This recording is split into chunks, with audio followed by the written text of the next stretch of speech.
Bonjour à tous, bienvenue sur GM6. On continue la modélisation de notre maison de A à Z et on passe donc maintenant aux portes.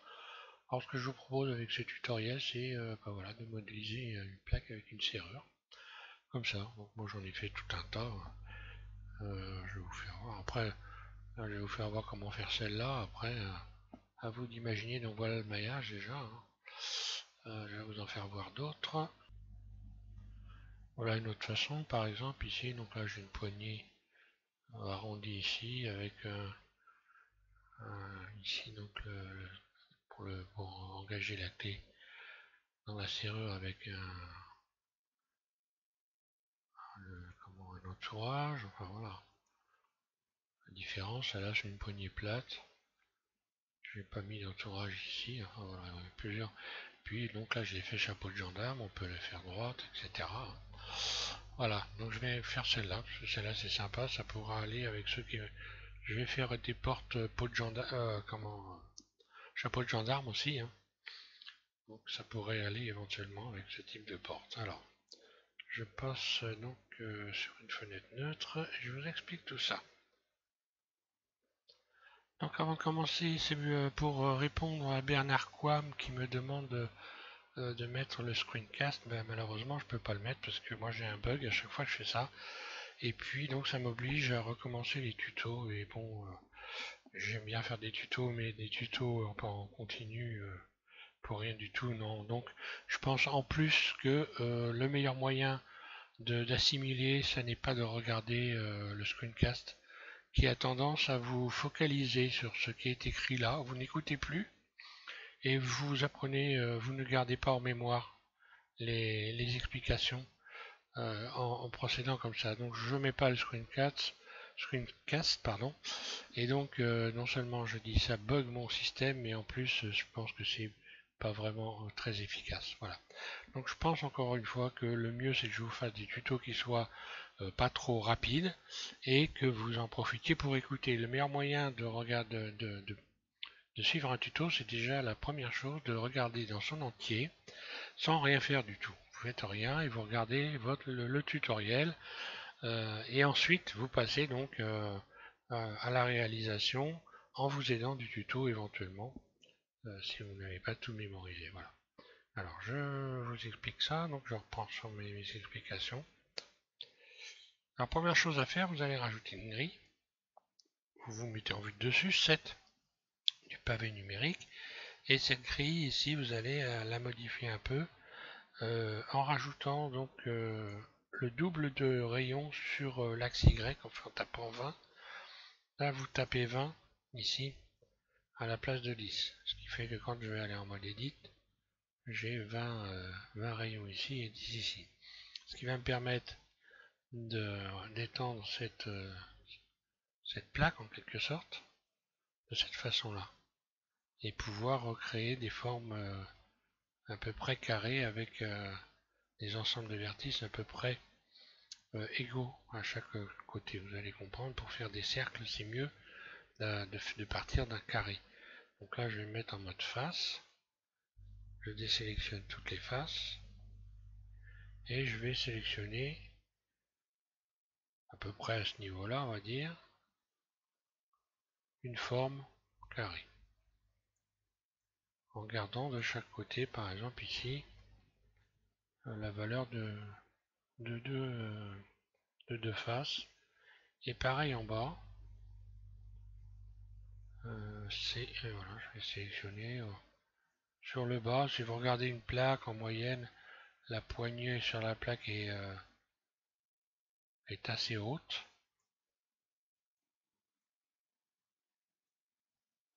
Voilà. Allez, je vais sélectionner ça.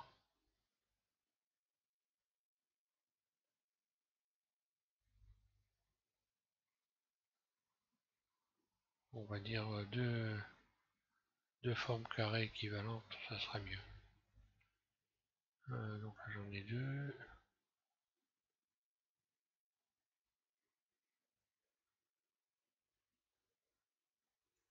Là, voilà. Et puis vous allez aller dans la boîte à outils, appeler Look Tool, ici, et vous faites cercle. Voilà, vous obtenez 2 cercles propres. Là, on va donc supprimer les faces. Peut-être pas tout de suite d'ailleurs. On va commencer par le trou de la serrure. Donc ça, tiens, voilà, je vais le désélectionner. Je vais commencer par faire le trou de la serrure. Donc là, vous allez réduire la surface. Vous pouvez vous mettre... bon, ouais, non, c'est bon, je suis en mode donc en barycentre. Le trou de la serrure surface. Et je vais le remonter quelque part comme ça. Et là, on voit tout de suite que les formes ici, en réalité, ça va permettre de, quand je vais retirer ces faces-là, d'avoir la forme d'un trou de serrure. Alors bon, après, on peut régler, hein. Donc pour le moment, il s'agit de faire à peu près. Ça, cette arête-là, je vais la remonter, là. Et là, le trou de ma serrure, il est là, hein. Si je sélectionne les faces, à supprimer.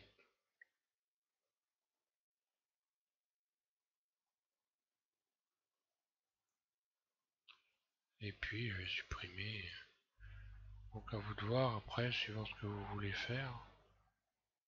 Je pourrais très bien avoir ce type-là, hein. Mais bon, allez. X passe. Je vais régler plutôt en partant de là. Voilà. Je pourrais réduire cette surface.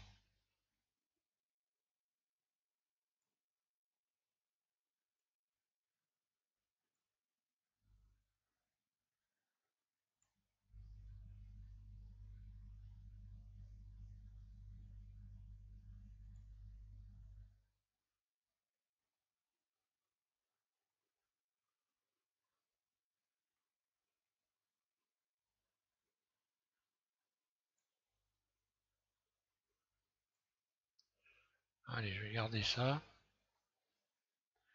Et ensuite, je vais m'occuper donc de ce qui est poignée.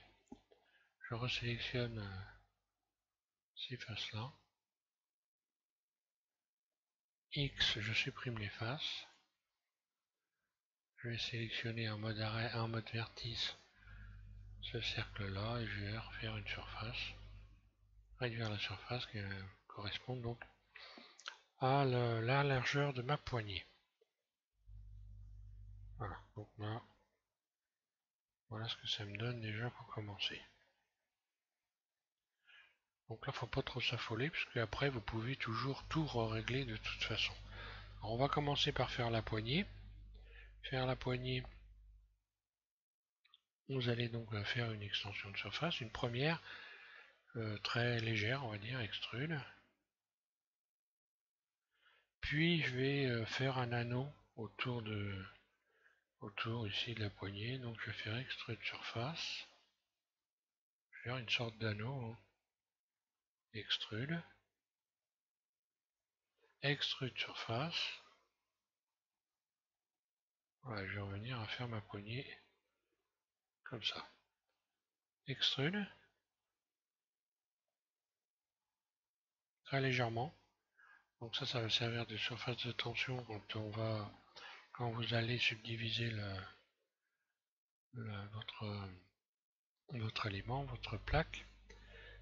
Ensuite, bien, je vais tout simplement me mettre en vue 1 et je vais placer mon curseur 3D ici, juste au coin, pour faire tourner cette sélection. Voilà, je vais ensuite ici dans Outils, hein, et vous allez faire tourner. Donc là, ça a bien fait tourner, mais dans le mauvais sens. Alors à la place de 90 ici, vous allez taper moins 90, un clic gauche. Voilà, la rotation est venue se faire de l'autre côté. Alors j'aurais dû, oui j'ai fait une bêtise, j'aurais dû faire une extension de surface avant de faire ça. Donc c'est pas grave. Extrude, évidemment la poignée, il faudrait mieux qu'elle ressorte un peu quand même. Et puis je vais placer donc, je recommence à arrêter ce que j'ai fait sur le bas. Ici, je place mon curseur ici, puis je vais faire tourner. Voilà. Donc les réglages sont restés, hein, c'est resté à moins 90. Extrude. Maintenant, je vais regarder ce que ça donne sur ma vue d'ensemble. Bon, bah évidemment, ma poignée là serait un peu petite quand même. Je vais lui donner une forme un peu conique, pas trop long, voilà. Je vais fermer le bout. Extrude surface, légèrement arrondi, voilà, je retire un peu, extrude surface, j'arrondis un peu, et puis extrude surface 0, ES 0. Donc extrude surface, c'est E, c'est S, etc. Je vais rajouter, donner une forme au bout de ma poignée, en rajoutant un rayon ici, donc CTRL R, CTRL R. Je vais rajouter deux rayons en plein milieu, deux clics gauche, extrude, surface ES, je vais donner cette forme-là, poignée de déformation, et je vais venir un peu adoucir cet ensemble. Donc quand je vais faire... bon, maintenant vous pouvez par exemple ajouter ici donc le modificateur, subdivision de surface, deux fois ça doit suffire, et vous avez cette forme-là. Alors on va la modifier après. Là, vous pouvez également aller en mode objet et puis adoucir votre... vous allez donc en objet, vous allez adoucir. Voilà. Et puis, je vais donc me mettre en mode transparent, sélectionner tout par exemple ici, et modifier la surface pour lui donner un aspect un peu... cette forme-là, par exemple. Je peux accentuer un peu les arêtes en rajoutant par exemple trois rayons ici, puis trois rayons ici. Voilà, là j'aurai une forme nettement plus saillante. À vous de voir pour la... Alors je peux avoir une poignée, j'ai une poignée arrondie. Si je veux avoir une poignée plate, je me mets en mode transparent. Je désélectionne tout, je vais sélectionner donc ma poignée. Et donc avec le manipulateur de déformation, voilà, je peux donner cette forme-là à ma poignée. Après, je peux la décorer, c'est ce que j'ai fait sur celle que je vous ai fait voir. Faire une forme ici en plein milieu, par exemple. Je vais me mettre en mode face. Je vais sélectionner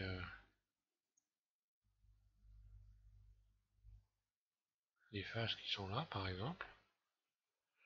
Donc là, attention à ne pas se tromper. Là, vous faites I, tout de suite un clic gauche. Et maintenant, vous allez chercher la forme en utilisant la poignée de déformation. Ou en faisant surface. Je vais revenir en arrière. Là, je peux faire surface. Je peux tout de suite m'amuser à donner d'autres formes. Par exemple, je vais sélectionner ces vertices-là. Et puis faire la poignée chapeau de gendarme, éventuellement, en les écartant.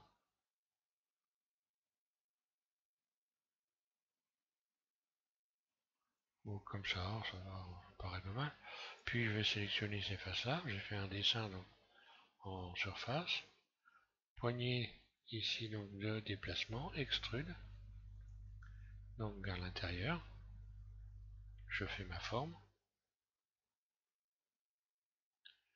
Et pour la rendre plus saillante, je vais rajouter des rayons. Je vais dire voilà, déstresser tout ça. Et puis rajouter donc les rayons de tension.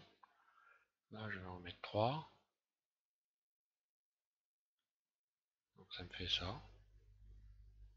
Bon, j'aurais pu accentuer les formes. Hein. Voilà comment on peut donner des formes. Je peux encore continuer comme ça. Je On va en mettre là au bout, pourquoi pas.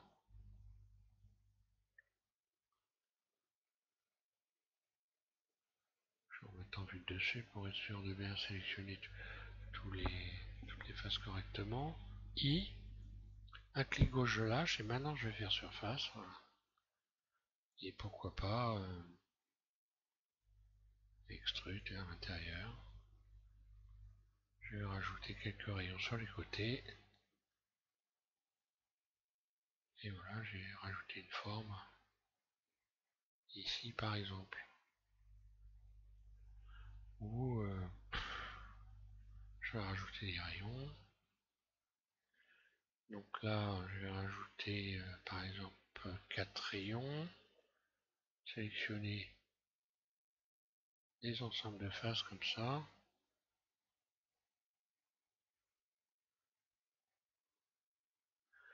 Extrude surface. Et voilà. Donc à vous de vous amuser à décorer votre poignée, à la faire ronde, à la faire plate, enfin voilà. Hein. Je peux même, je vais essayer, mais je peux même voilà modifier la modifier à partir d'ici. Et maintenant on va voir le tour. Alors le tour, on peut, si vous voulez faire par exemple, si vous ne voulez pas faire chapeau de gendarme, vous la laissez comme ça. Maintenant si vous voulez faire un ensemble euh, chapeau de gendarme, vous allez sélectionner cette arête là. On peut faire les trous également pour les vis, hein, après par la suite. Mais bon, on va pas aller dans celui de détail non plus. Peut-être pas abuser quand même. Donc là, je vais me remettre en vue dessus. Je vais juste écarter ces deux arêtes. Donc de manière régulière. Et je vais ensuite sélectionner. Alors je me remets en mode vertice. C. Je vais sélectionner le haut et le bas. Et là, je vais aller encore une fois, boîte à outils. Et je vais relaxer. Voilà. Alors relaxer, quand vous relaxez, vous avez la possibilité de modifier les valeurs. Donc ici par exemple, vous pouvez, donc là j'ai relaxé une fois, mais j'aurais pu relaxer 10 fois. Ça évite de cliquer sans arrêt sur le truc, voilà. Et là en relaxant 10 fois, voilà, j'ai un aspect chapeau de gendarme. Ça me donne ça, donc je vais sélectionner tous les tours et je vais faire une forme sur le côté ici. Donc là ça va être poignée de déplacement, extrude. Alors je pourrais faire creuser un canal autour, par exemple. Alors si je fais ça, je fais une très légère extension comme ça, puis extrude surface.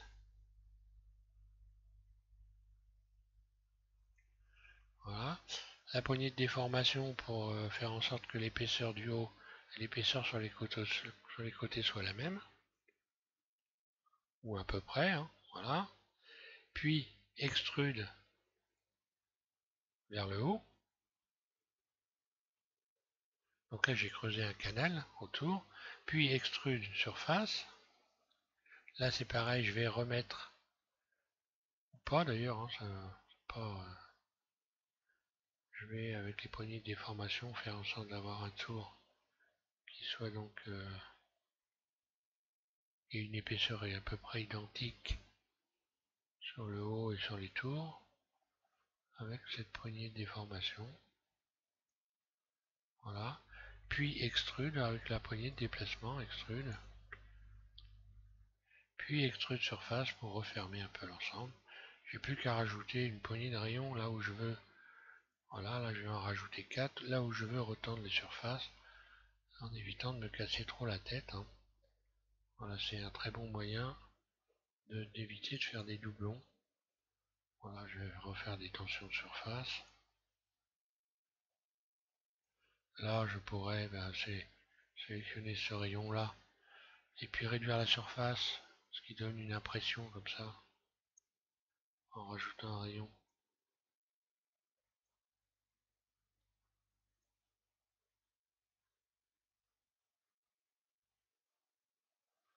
Voilà,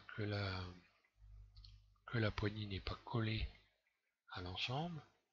Et puis après, vous rajoutez des rayons que vous voulez avoir des tensions. Par exemple, dans la rigole qui est là, si je rajoute 3 rayons, c'est bon. Là, sur les côtés, je vais en rajouter 3 aussi. Sur ce côté-là, 3. Voilà, et puis là, j'ai une forme plus dessinée. Alors après, on a le trou de la serrure. Alors, là, soit je peux faire sélectionner tout le tour et puis faire une extension vers l'intérieur, extrude, pour donner une épaisseur. En quel cas, je vais rajouter des rayons de tension à l'intérieur. Voilà. Je pourrais... alors j'aurais pu, parce que là, ça va être un peu difficile si je vais voulu faire... quoique... quand on aime, on ne compte pas. Si je devais refaire une sorte d'ovale ici, je vais réfléchir à ce que je pourrais faire.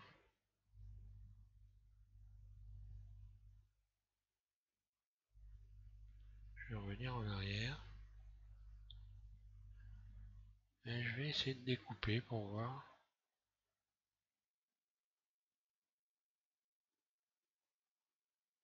Imaginons. Je vais rajouter un rayon ici par contre. Et puis je vais m'amuser à faire une découpe. Ça, je vais le redresser en faisant stretch.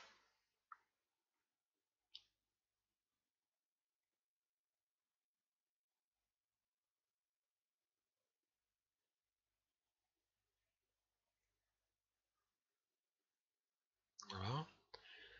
Puis je vais découper ça.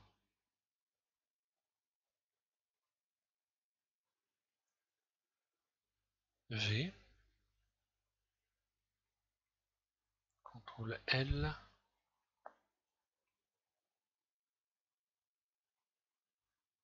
Alors là, je suis dans l'improvisation totale, hein.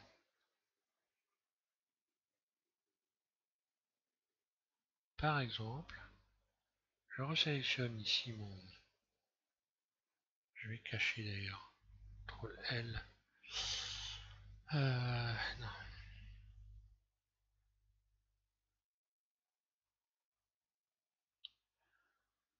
Je vais cacher ça. Alors là, je vais refaire un cercle.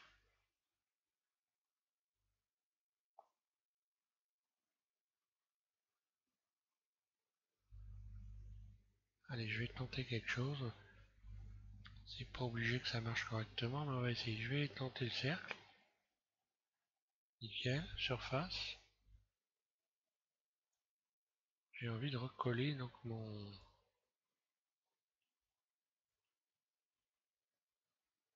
Alt H.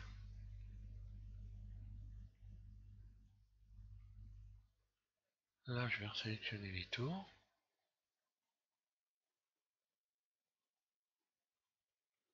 Cercle.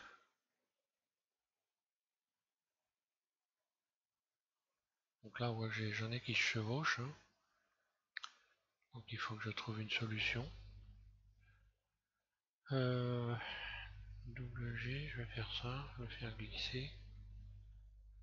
Ah, il ne va pas se laisser faire. J'ai peut-être des doublons, CTRL L, je vais refaire enlever les doublons, parce que normalement je pense que ça devrait quand même, ça devrait marcher. C'est là quand vous voulez modifier des éléments, ben on voit que c'est intéressant donc de maîtriser un peu les choses pour pouvoir renverser la situation. Voilà, là ça devrait être pas trop mal. Je vais y redonner une forme ovale. Réduire la surface. Global, CTRL L. Surface. Ah, il faut ruser, hein. Je repasse ça en plein milieu. Je me remets en vue de dessus. Je vais régler ça à peu près correctement. Quitte à travailler la forme globale. Donc sans l'intérieur.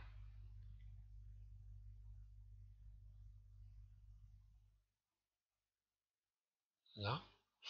Puis je vais sélectionner le tour ici et donc je vais faire un bridge. Je vais tenter le bridge et ça marche. Ce qui fait que maintenant je peux donc sélectionner mode face, je pourrais sélectionner donc ces faces là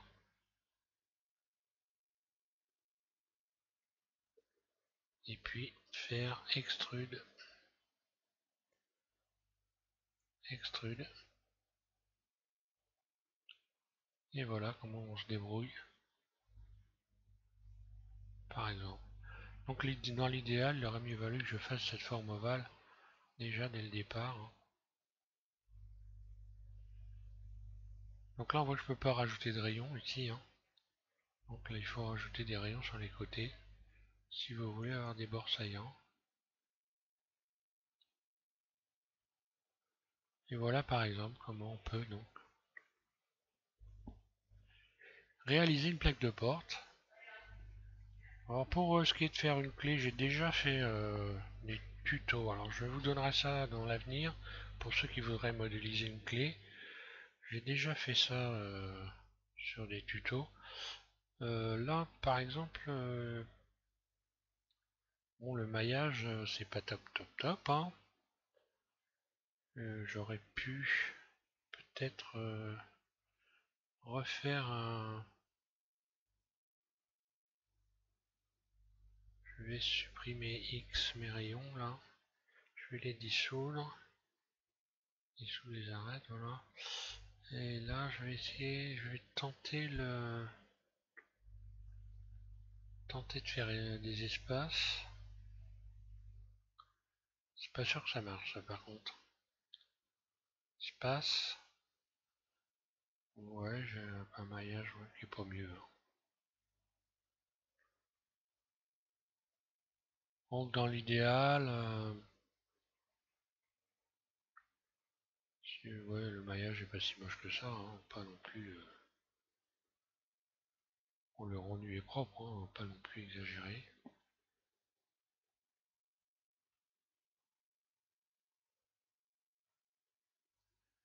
On va pas chercher la petite bête.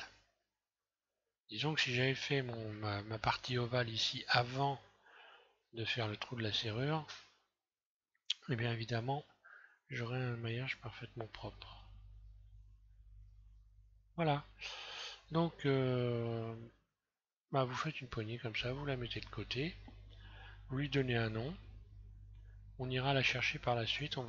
Prochain tutoriel, vous allez modéliser une porte. On va faire une porte et on y rajoutera cet élément. Donc là, vous allez lui donner un nom, hein. Euh, vous le sélectionnez. Voilà, et à la place de grille, vous tapez poignée par exemple. Voilà, d'accord. Et puis vous enregistrez sous. Donc moi je vais la garder pour la prochaine porte, comme ça je vais l'enregistrer sous poignée numéro 6 ou numéro 8, ça correspond, voilà, comme ça au tutoriel, poignée N8, voilà. Je l'enregistre comme ça quand je vais repartir sur le prochain tuto en modéliser une porte, je pourrai aller rechercher ma poignée. Voilà. Eh bien écoutez, je vous souhaite à tous une bonne modélisation, puis encore, désolé de ne pas pouvoir mettre Screencast, hein. Ça aurait été avec plaisir, j'ai déjà essayé beaucoup de choses, hein. J'ai essayé même de bricoler mon système pour que ça fonctionne correctement, alors j'ai rien trouvé qui fasse que ce screencast fonctionne correctement sans planter le système. Voilà. Allez, bonne modélisation à tous, et puis je vous invite à continuer cette fois-ci, la prochaine fois, donc avec une porte d'entrée. Puis on verra également des portes intérieures. Donc